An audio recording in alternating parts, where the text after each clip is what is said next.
Hello दोस्तों, good evening. कैसे हैं? मैं दीपक शर्मा अपने ऑनलाइन चैनल पे आपका बहुत बहुत स्वागत करता हूं। ठीक है, आज अपन नया चैप्टर पढ़ने वाले हैं जिसका नाम है आपका केमिकल बॉन्डिंग। ठीक है, तो केमिकल बॉन्डिंग पढ़ने से पहले मैं आपको कुछ पॉइंट क्लियर कर देना चाहता हूं कि केमिकल बॉन्डिंग में हमको पढ़ना क्या है। तो आपको पता है कि मोस्ट ऑफ दी एटम जो भी होते हैं एक्सेप्ट इनर्ट गैस के एटम को छोड़ के जितने भी एटम होते हैं वो होते हैं आपके क्या होते हैं, कभी भी इंडिविजुअल नहीं पाए जाते, अकेले अकेले नहीं पाए जाते, वो हमेशा क्लस्टर के फॉर्म में पाए जाते हैं, ग्रुप के फॉर्म में पाए जाते हैं। ठीक है, उस ग्रुप को अपन क्या बोलते हैं? मॉलिक्यूल बोलते हैं। क्या बोलते हैं? मॉलिक्यूल बोलते हैं। तो आपका अगर आपसे कोई पूछता है कि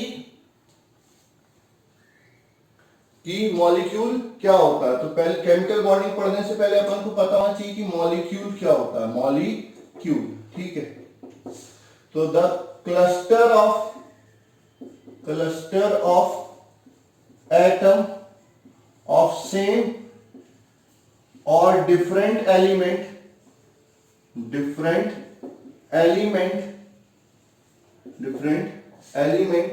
which act as one species is known as molecule. ठीक है, तो अगर आपसे कोई पूछता है कि मॉलिक्यूल क्या होता है, तो आपका एक ही एलिमेंट के एटम या अलग अलग एलिमेंट के एटम का ऐसा ग्रुप जो एक स्पीशीज के साथ एक स्पीशीज जैसा बिहेव करता है उसको अपन क्या बोलते हैं? मॉलिक्यूल बोलते हैं। ठीक है, अब मॉलिक्यूल में जो एटम एक दूसरे से जिस फोर्स से जुड़े होते हैं उसी फोर्स को अपन क्या बोलते हैं? केमिकल बॉन्ड बोलते हैं। तो अगली हेडिंग आपकी आती है केमिकल बॉन्ड। केमिकल बॉन्ड, ठीक है, तो क्या होता है? The force of attraction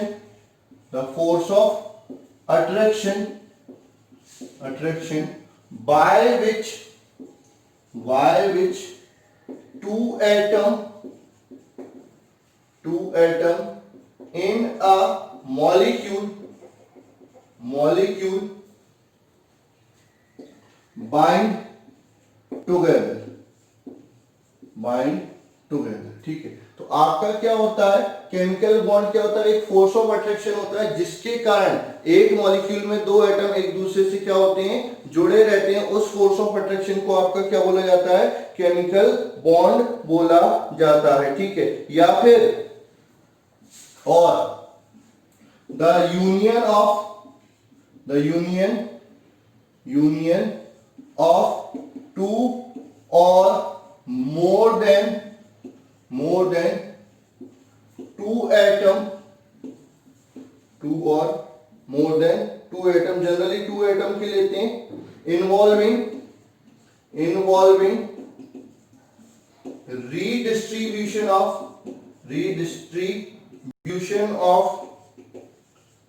electron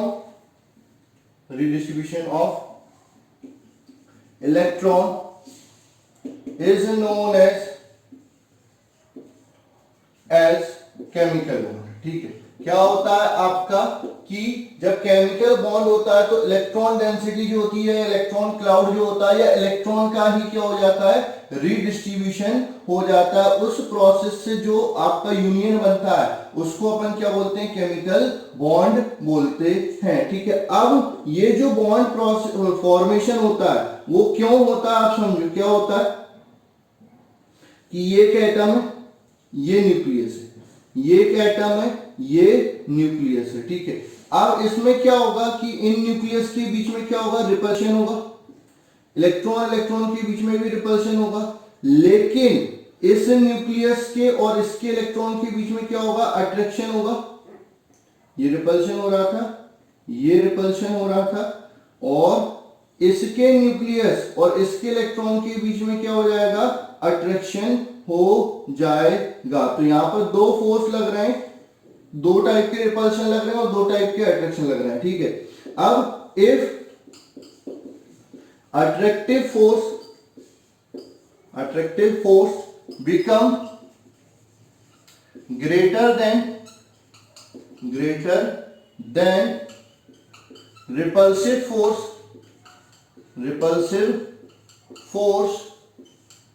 then bond formation takes place, ठीक है। तो अगर आपका अट्रैक्टिव फोर्स क्या हो जाएगा, रिपल्सिव फोर्स से ज्यादा हो जाएगा, तो आपका क्या हो जाएगा, बॉन्ड फॉर्मेशन हो जाएगा, यानी बॉन्ड निर्माण हो जाएगा। तो आपसे पूछा जा सकता है कि बॉन्ड फॉर्मेशन कब होता है, तो जब अट्रैक्टिव फोर्स रिपल्सिव फोर्स से क्या हो जाता है, ज्यादा हो जाता है, तो बॉन्ड फॉर्मेशन हो जाता है, ठीक है। सिंस ये कुछ पॉइंट है इंपॉर्टेंट है जो आपको याद होना चाहिए। Since attractive force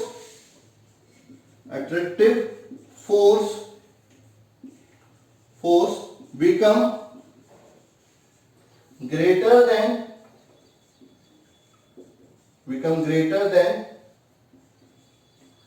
repulsive force, so energy decreases। तो अट्रैक्टिव फोर्स रिपल्सिव फोर्स से ज्यादा होता है, तो आपका जो रिपल्शन होता है वो क्या करता है, एनर्जी को बढ़ाता है, और जो अट्रैक्शन होता है वो एनर्जी को क्या करता है, कम होता है। अट्रैक्शन के कारण जो एनर्जी होती है वो नेगेटिव होती है, और रिपल्शन के कारण एनर्जी पॉजिटिव होती है। तो जब अट्रैक्टिव फोर्स ज्यादा हो गया रिपल्सिव फोर्स से, तो एनर्जी क्या हो जाएगी, डिक्रीज हो जाएगी, ठीक है। तो energy of molecule bond formation में, energy of molecule is less than total energy of atom, ठीक है। मॉलिक्यूल की जो एनर्जी होगी वो आपकी जो एटम की टोटल एनर्जी थी, इस एटम की अलग एनर्जी निकालो, इस एटम की अलग एनर्जी निकालो, और दोनों को जोड़ दो, ठीक है। तो वो हो जाएगी एटम की टोटल एनर्जी और मॉलिक्यूल की टोटल एनर्जी। तो जो मॉलिक्यूल की टोटल एनर्जी होती है वो एटम की टोटल एनर्जी से क्या होती है, कम होती है, ठीक है। मतलब पहले एटम के फॉर्म में जब थे तो टोटल एनर्जी ज्यादा थी, अब जब मॉलिक्यूल के फॉर्म में आए तो एनर्जी क्या हो गई, कम हो गई, ठीक है। तो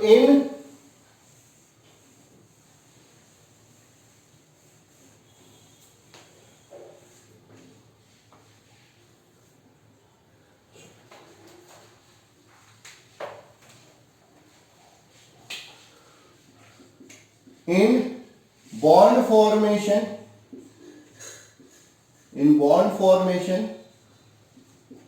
energy decreases या एंथैल्पी डिक्रीजेस, तो डेल्टा एच क्या हो जाएगा, नेगेटिव हो जाएगा। जो बॉन्ड फॉर्मेशन में जो डेल्टा एच होता है वो क्या हो जाता है, नेगेटिव हो जाता है। This decrease in energy, this decrease in energy is released in the form of heat, ठीक है। तो आपकी जो एनर्जी किसके फॉर्म में रिलीज हो जाएगी, हीट के फॉर्म में रिलीज हो जाएगी। तो यहां से कंक्लूजन क्या निकलेगा कि जो आपका जो बॉन्ड फॉर्मेशन प्रोसेस है वो कैसा हो जाएगा, एक्सोथर्मिक हो जाएगा। क्या हो जाएगा, एक्सोथर्मिक हो जाएगा, ठीक है। तो the process of bond formation is exothermic in nature, ठीक है। बॉन्ड फॉर्मेशन का जो प्रोसेस है वो क्या हो जाएगा, एक्सोथर्मिक इन नेचर हो जाएगा, ठीक है। उसके बाद एक चीज और आती है, decrease in energy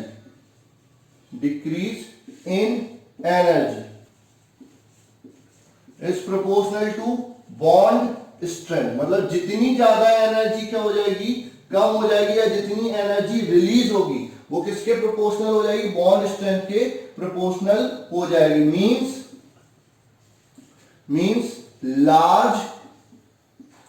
large decrease in energy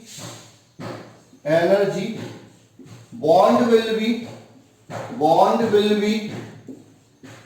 be stronger, मतलब जितनी ज्यादा एनर्जी आपकी रिलीज होगी उतना बॉन्ड क्या हो जाएगा, स्ट्रॉन्ग हो जाएगा, या जितनी ज्यादा एनर्जी क्या हो जाएगी, डिक्रीज हो जाएगी, उतना ज्यादा बॉन्ड क्या हो जाएगा, स्ट्रॉन्ग हो जाएगा। तो एक बार आप इस जितना टॉपिक अपन ने अभी डिस्कस किया है उसको एक बार और रिवाइज कर लेंगे, फटाफट बता लेंगे कि अभी अपन ने क्या क्या पढ़ लिया। तो अभी अपन ने क्या पढ़ा, सबसे पहले पढ़ा कि मॉलिक्यूल क्या होता है। तो मॉलिक्यूल क्या होता है, आपका दो या दो से ज्यादा एटम का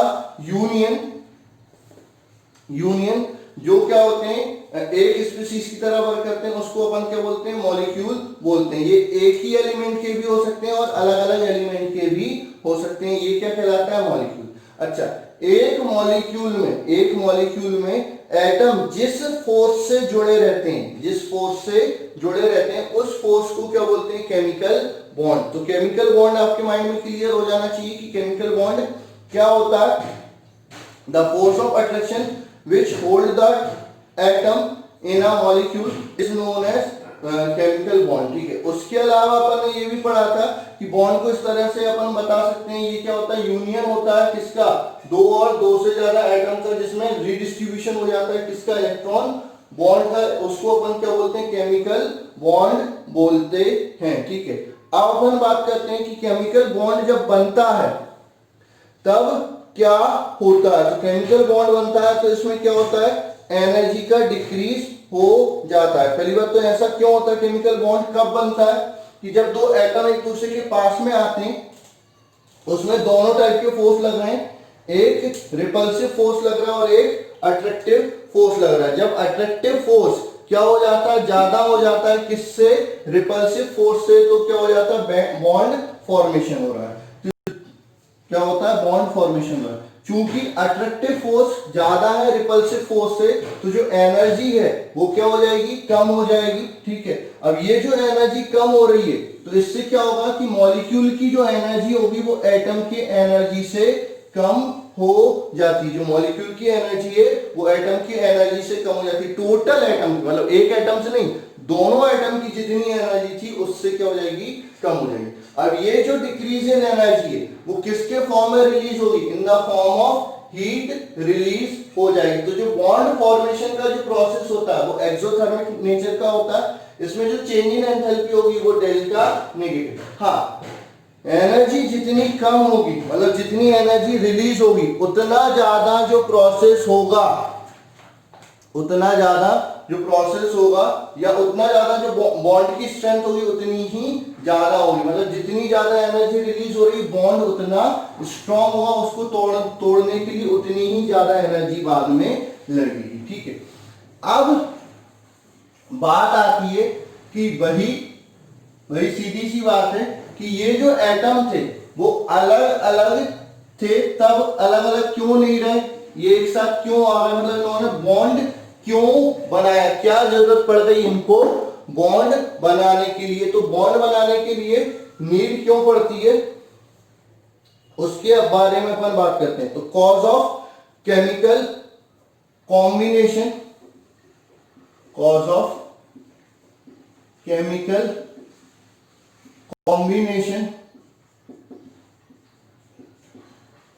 और कॉज ऑफ बॉन्ड फॉर्मेशन। ठीक है, बॉन्ड क्यों बनता है, इसके पीछे रीजन क्या क्या है। ठीक है, तो जनरली एक रीजन तो आप बहुत पहले से जानते हो कि जो एलिमेंट होते हैं या एटम होते हैं वो बॉन्ड क्यों बनाते हैं, to acquire noble gas configuration. वो नोबल गैस कॉन्फ़िगरेशन ऑब्टेन करना चाहते हैं, इसलिए आपका बॉन्ड फॉर्मेशन करते हैं, या फिर अपनी आउटर मोस्ट सेल को पूरा करना चाहते हैं, ये इसलिए वो बॉन्ड फॉर्मेशन करते हैं। ठीक है, लेकिन मैं आपको थोड़ा डिफरेंट वे में बताऊंगा, पूरी सारी चीजें एक साथ बताऊंगा, क्योंकि अब लेवल बढ़ गया है तो अच्छे से हम पढ़ेंगे। तो यहाँ पर बहुत सारे कारण होते हैं जिसके कारण आपके एलिमेंट क्या बनाते हैं या एटम क्या बनाते हैं, बॉन्ड बनाते हैं। ठीक है, तो फर्स्ट वाला जो कारण है वो देखेंगे, tendency to acquire minimum energy, tendency to acquire minimum energy. आपको ये बता दूं, दुनिया में जब एनर्जी ज्यादा होती किसी भी ऑब्जेक्ट की तो वो क्या हो जाता है, अनस्टेबल हो जाता है। तो वो अपने आप को स्टेबल करने की कोशिश करता है। तो स्टेबल होने के लिए वो अपनी एनर्जी को क्या करेगा, कम करेगा और एनर्जी को डिक्रीज करेगा। तो आपके जितने भी एटम है उनकी एनर्जी ज्यादा है, जब वो मॉलिक्यूल बनाते हैं तो उनकी एनर्जी क्या हो जाती है, कम हो जाती है। इसलिए वो क्या बनाते हैं, केमिकल बॉन्ड बनाते हैं, tendency to acquire minimum energy. Minimum energy acquire करने के लिए ही आपका बॉन्ड फॉर्मेशन होता है। तो इसमें लिखेंगे when two atom approaches to each other, when two atom approaches to each other, then one atom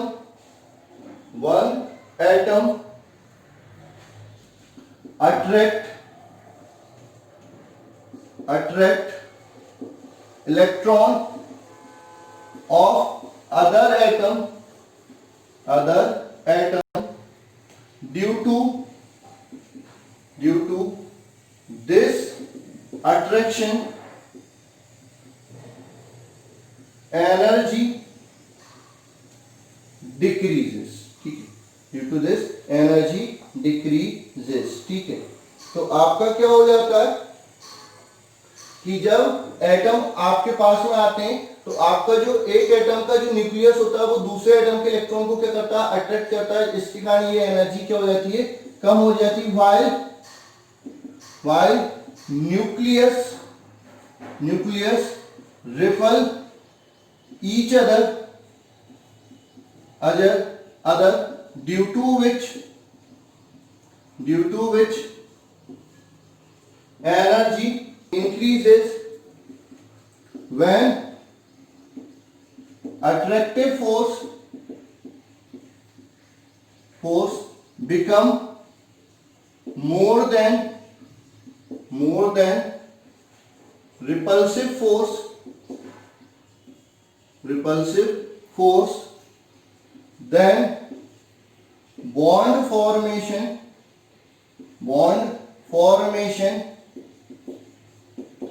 takes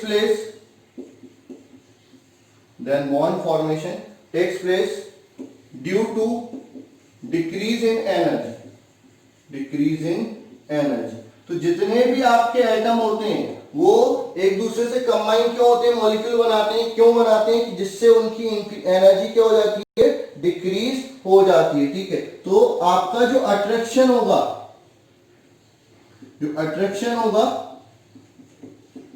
वो एनर्जी के इनवर्सली प्रोपोर्शनल हो जाएगा। तो एनर्जी ज्यादा होगी तो अट्रैक्शन कम होगा, और एनर्जी कम होगी तो अट्रैक्शन क्या हो जाएगा, ज्यादा हो जाएगा। ठीक है, तो इससे क्या हो जाती है, स्टेबिलिटी बढ़ जाती है। जितना ज्यादा अट्रैक्शन होगा या जितनी एनर्जी कम होगी उतनी स्टेबिलिटी ज्यादा हो जाएगी। तो अपने आप को स्टेबल करने के लिए आपके एटम क्या हो जाते हैं, कंबाइन हो जाते हैं और मॉलिक्यूल बना लेते हैं। तो मॉलिक्यूल बनने से एनर्जी क्या हो जाती है, कम हो जाती है, स्टेबिलिटी बढ़ जाती है। तो अपने आप को स्टेबल करने के लिए आपके क्या करते हैं, एटम कंबाइन होकर क्या बनाते हैं, मॉलिक्यूल बनाते हैं। तो क्यों बॉन्ड फॉर्मेशन हो रहा है, टू एक्वायर मिनिमम एनर्जी और टू गेट मैक्सिमम स्टेबिलिटी। इसलिए आपके क्या होते हैं, मॉलिक्यूल एटम मॉलिक्यूल बनाते हैं। ठीक है, तो एटम मॉलिक्यूल क्यों बना रहे हैं, पहला रीजन है टू एक्वायर मिनिमम एनर्जी। जब वो बॉन्ड बनाते हैं, मॉलिक्यूल बनाते हैं, तो मॉलिक्यूल की एनर्जी एटम की एनर्जी से कम होती है, इसलिए वो क्या हो जाते हैं, स्टेबल हो जाते हैं। एटम की टोटल एनर्जी, एक एटम नहीं, दोनों एटम की टोटल एनर्जी से एनर्जी क्या हो जाती है, कम हो जाती है। तो ये स्टेबल बना लेते हैं। ठीक है, दूसरा आपका जो कॉज होता है वो अपन डिस्कस कर लेते हैं कि आपका बॉन्ड फॉर्मेशन क्यों हो रहा, वो अपन डिस्कस कर लेते हैं। Second cause,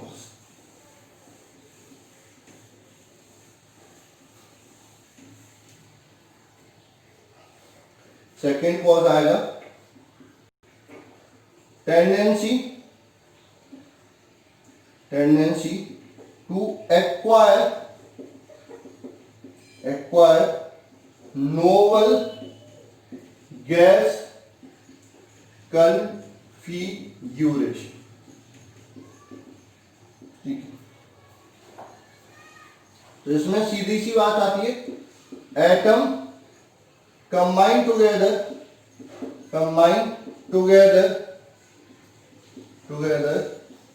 to acquire novel gas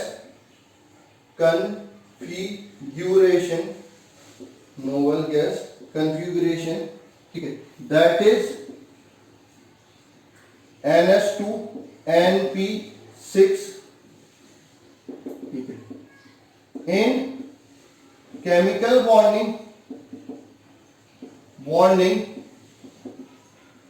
only outermost orbital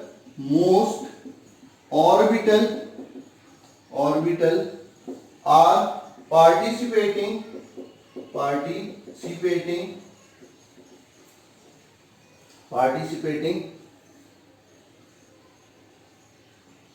and they acquire novel gas configuration either by sharing of electron or by transfer of electron।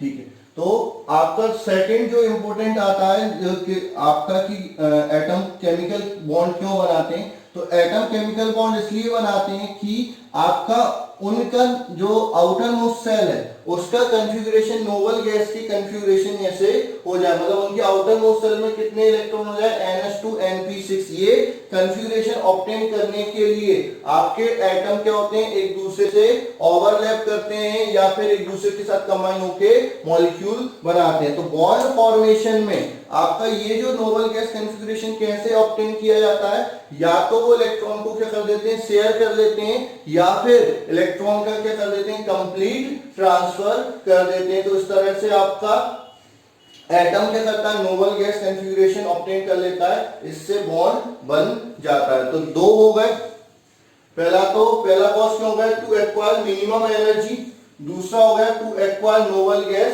Configuration, और तीसरा जो आता है, ठीक है, दोनों ही मेन इंपॉर्टेंट है। अब इसके बाद आपका आता है लुईस ऑक्टेट रूल। ठीक है, Lewis octet rule bond formation के लिए सबसे पहला जो रूल दिया था वो किसने दिया था, लुईस ने दिया था, जिसको अपन क्या बोलते हैं, लुईस ऑक्टेट रूल बोलते हैं। ठीक है, तो अगली हेडिंग लिखेंगे लुईस ऑक्टेट रूल। ठीक है, लुईस ऑक्टेट रूल। ठीक है, अब अपन बात करते हैं according to this rule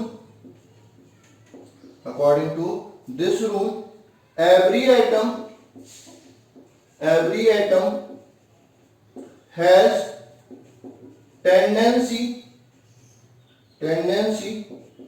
to complete its octet of outermost cell। Outermost cell. ठीक है, क्या होता है, अगर लुईस ऑक्टेट रूल के अकॉर्डिंग अपन जाते हैं तो जितने भी एटम होते हैं दुनिया में, ठीक है, वो क्या करना चाहते हैं, अपने आउटर मोस्ट सेल में 8 इलेक्ट्रॉन पूरे करना चाहते हैं। इसी के लिए वो क्या बनाते हैं, केमिकल बॉन्ड बनाते हैं। इसके लिए वो इलेक्ट्रॉन डोनेट भी कर सकते हैं, इलेक्ट्रॉन गेन भी कर सकते हैं और इलेक्ट्रॉन की शेयरिंग भी कर सकते हैं। इसको क्या बोलते हैं, ऑक्टेट रूल। ठीक है, इसमें बस एक उन्होंने क्लॉज दिया था, hydrogen complete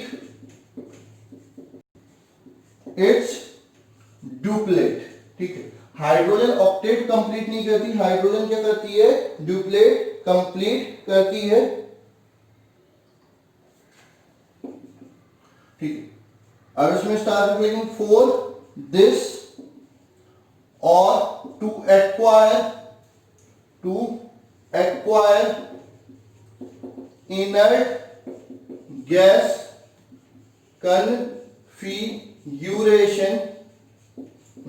configuration atom loses or gain or share electron, ठीक है। मतलब आपके ऑक्टेट को पूरा करने के लिए, नोबल गैस कॉन्फ़िगरेशन को ऑब्टेन करने के लिए आपके जो एटम होते हैं वो क्या करते हैं, इलेक्ट्रॉन को डोनेट भी कर सकते हैं, इलेक्ट्रॉन को शेयर भी कर सकते हैं और इलेक्ट्रॉन को गेन भी कर सकते हैं, ठीक है। तो इससे क्या हो जाता है कि जो सेल होती है वो क्या हो जाती है, कंप्लीट हो जाती है और उसकी स्टेबिलिटी बढ़ जाती है, ठीक है। अब अपन बात करते हैं लुईस सिंबल की। लुईस सिंबल स्ट्रक्चर की बात नहीं कर रहे हैं, लुईस सिंबल की बात कर रहे हैं, ठीक है।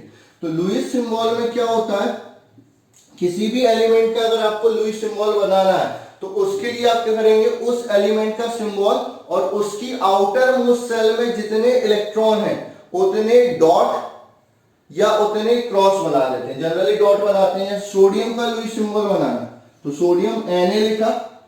अब इसका इलेक्ट्रॉनिक कॉन्फ़िगरेशन 281, तो आउटर मोस्ट सेल में कितना इलेक्ट्रॉन है, केवल एक इलेक्ट्रॉन है, तो यहां पर क्या बना दूंगा मैं, एक डॉट बना दूंगा, ठीक है। बेरिलियम का बनाया तो बेरिलियम के आउटर मोस्ट सेल में कितने हैं, 2 डॉट है, तो 2 डॉट बना दी। कार्बन की बात करूंगा तो कार्बन में कितने, आउटर मोस्ट सेल में कितने इलेक्ट्रॉन होते हैं, 4, 6 एटॉमिक नंबर है, 2 4, तो जितने आउटर मोस्ट सेल में इलेक्ट्रॉन होते हैं उनको अपन क्या करते हैं, उसके एलिमेंट के सिंबल के साथ डॉट के फॉर्म में लिख देते हैं, तो ये आपका क्या हो जाता है, लुईस सिंबल हो जाता है, ठीक है। क्या हो जाता है, लुईस सिंबल हो जाता है। अब अपन बता रहे हैं क्या, बॉन्ड फॉर्मेशन कैसे होता है। तो आपका जैसे मान के चलो NaCl की बात करता हूं, NaCl की बात करता हूं, तो Na का लुईस सिंबल क्या हो गया, Na डॉट। Cl की बात करूं तो Cl में क्या हो गया, 7 इलेक्ट्रॉन होते हैं आउटर मोस्ट सेल में, ठीक है, ये 7 इलेक्ट्रॉन, ये आपका एक क्रॉस, ये यहां पर एक इलेक्ट्रॉन ज्यादा है आउटर मोस्ट सेल कंप्लीट होने से, इसमें एक इलेक्ट्रॉन कम है, तो ये क्या करता है, इससे कहता है कि चल भाई तेरे 7 इलेक्ट्रॉन मेरे को दे दे, तो ये 7 मना कर देता है, भाई तेरे को 7 क्यों दूं, तू अपना एक मेरे को दे दे, तो ये बोलता है कि अच्छी बात है, ये फालतू पड़ा हुआ, मेरे को कोई 7 तो देने वाला है नहीं, ठीक है। तो ये झंझट को भी ये निकाल देता है, तो ये इलेक्ट्रॉन ट्रांसफर कर देता है। तो अब क्या होता है, Na सिंपल हो जाता है, उस पर पॉजिटिव चार्ज आ जाता है, जबकि Cl के क्या हो जाते हैं, 8 इलेक्ट्रॉन पूरे हो जाते हैं, ठीक है, और एक इलेक्ट्रॉन उसने एक्स्ट्रा लिया तो उस पर क्या आ जाता है, नेगेटिव चार्ज आ जाता है, तो ये जो बॉन्ड बन जाता है NaCl के बीच में आयनिक बॉन्ड बन जाता है, ठीक है। वहीं पर अगर मैं बात करता हूं कार्बन और हाइड्रोजन, तो कार्बन की आउटर मोस्ट सेल में कितने इलेक्ट्रॉन है, 4, हाइड्रोजन के आउटर मोस्ट सेल में कितने इलेक्ट्रॉन है, 1, तो ऐसे 4 हाइड्रोजन एटम कार्बन के पास आते हैं कि भाई कार्बन भैया अपना एक इलेक्ट्रॉन मेरे को दे दो। कार्बन बोलता है भाई मैं तेरे को एक इलेक्ट्रॉन क्यों दूं, मेरे पास 4 है, तुम 4 भाई हो, मेरे को एक एक दे दो।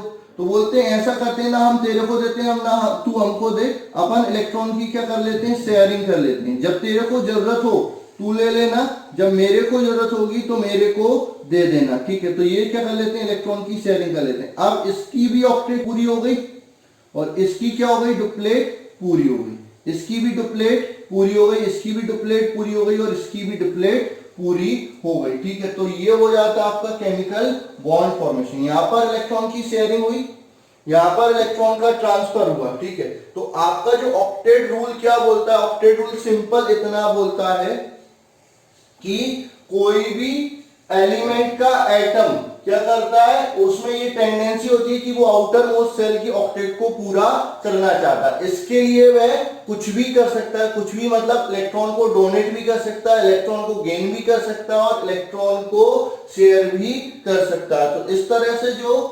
रूल होता है वो क्या कहलाता है, ऑक्टेट रूल, ठीक है। और लुईस सिंबल में क्या करते हैं, एलिमेंट को उसके सिंबल से रिप्रेजेंट करते हैं और उसके साथ उतने डॉट या उतने क्रॉस लगा देते हैं जितने आउटर मोस्ट सेल में क्या होते हैं, एटम होते हैं। ठीक है, तो ये हो गया आपका लुईस ऑक्टेट रूल हो गया। ठीक है, अब बॉन्ड फॉर्मेशन पढ़ने से पहले इस रूल के में टाइप ऑफ केमिकल बॉन्ड अपन पढ़ लेते हैं। तो वैसे तो कई सारे होते हैं। ठीक है, तो अगली हेडिंग लिखेंगे type of chemical bond.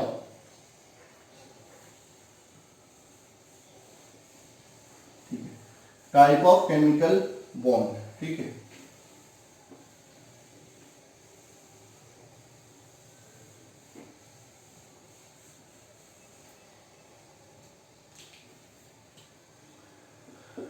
Type of chemical bond. ठीक है, इसको दो पार्ट में डिवाइड किया गया। सर कौन कौन से? स्ट्रॉन्ग बॉन्ड, दूसरा वीक बॉन्ड। ठीक है, स्ट्रॉन्ग बॉन्ड में 4 आते हैं। एक आयोनिक बॉन्ड, ठीक है, इसको इलेक्ट्रोवैलेंट बॉन्ड भी बोला जाता है, इलेक्ट्रोवैलेंट बॉन्ड भी बोला जाता है। दूसरा होता है कोवेलेंट बॉन्ड, तीसरा होता है आपका कोऑर्डिनेशन बॉन्ड,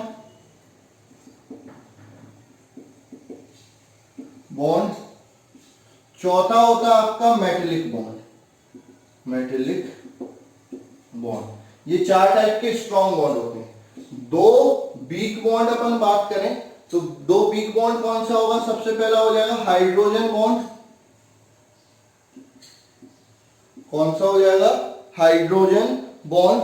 ठीक है, ये आपके वीक बॉन्ड के एग्जांपल अपन डिस्कस कर रहे हैं कि वीक बॉन्ड में कौन कौन सा आता है। हाइड्रोजन बॉन्ड, और उसके बाद आता है वंडर वॉल बॉन्ड। ठीक है, तो सबसे पहले अपन को ये 2 पढ़ने हैं, फिर जैसे जैसे थ्योरी आगे बढ़ती जाएगी ये पढ़ेंगे, फिर उसके बाद ये पढ़ेंगे। ये जनरली सिंपल होते हैं। ये मेटलिक एटम के बीच में जो अट्रैक्शन फोर्स लगता है वो मेटलिक बॉन्ड हो जाता है। ये तो सबके बीच में लगता है, दुनिया में जितने भी मॉलिक्यूल होते हैं उनके बीच में एक वीक वंडरवॉल फोर्स लगता है, मतलब एक फोर्स ऑफ अट्रैक्शन लगता है जिसको वंडरवॉल फोर्स ऑफ अट्रैक्शन बोलते हैं। इसके बारे में भी हम पढ़ेंगे। इसमें भी बहुत सारे टाइप होते हैं, तो ये सारी चीजें अपन को पढ़नी है। तो आज के लिए बस इतना ही, ज्यादा नहीं। मैंने केवल आपको ज्यादा नहीं पढ़ाया, आज बेसिक चीजें ही पढ़ाई हैं। ठीक है, तो वो एक बार आप डिस्कस कर लेंगे। अगर कोई दिक्कत आती है तो बिल्कुल आप मेरे से पूछ सकते हैं। ठीक है, तो ज्यादा ऐसा हार्ड नहीं पढ़ाया है। ये थ्योरेटिकल चैप्टर है, इनऑर्गेनिक के चैप्टर है, इनमें थ्योरी ज्यादा आती है। इनको अफेक्ट करने वाले फैक्टर भी हम धीरे धीरे पढ़ेंगे। ठीक है, तो आज के लिए बस इतना ही। धन्यवाद।